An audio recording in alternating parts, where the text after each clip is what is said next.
Και στο τέλος έρχομαι, κυρία Βούλγαρη, με ένα θέμα το οποίο το χρησιμοποιούμε πολύ. Το θέμα ότι ο Χριστός έκανε και ο Χριστός είπε και ευλόγησε για το κρασί ο Χριστός.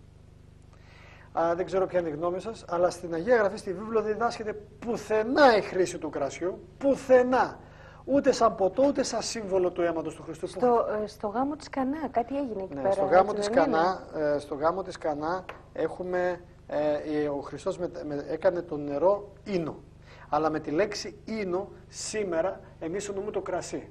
Η λέξη ίνο, ο οποίος ήταν ο πρώτος που πήρε το σταφύλι και το έστυψε και ήπιε το χυμό του. Άρα δεν ήταν αλκοόλ. Δεύτερον, ο ίνος στην ετυμολογία του είναι ο χυμός του σταφυλιού με ή χωρίς τη ζύμωση.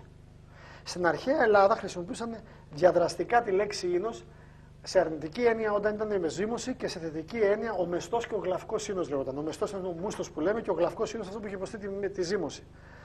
Ο Χριστός αυτό που ευλόγησε ήταν προς δόξαν Θεού. Δεν ήταν οι 6 ιδρύες του τέστην 500 λίτρα κρασί να γίνουν ντύρλα όλοι στο γάμο. Ήταν προς δόξα Θεού.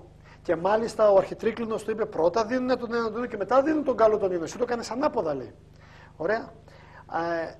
Ο ίνος που ευλόγησε ήταν καθαρός φυσικός χυμός σταφυλιού και ο ίνος της Καινής Διαθήκης του συμβόλου του αίματος του Χριστού, που αυτό είναι λάθος που γίνεται από τις χριστιανικές εκκλησίες που βάζουν αλκοόλ, στους πρώτους χριστιανικούς αιώνες χρησιμοποιούσαν φυσικό χυμό σταφυλιού. Γιατί?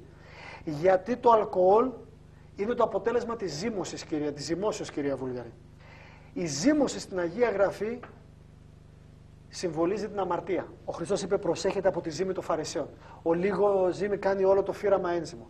Δεν θα μπορούσε ποτέ ο ίνος που σήκωσε ο Χριστός που συμβολίζει το αίμα του που είναι άζυμο του τέστην άσπυλο αναμάρτητο να έχει αλκοόλ μέσα.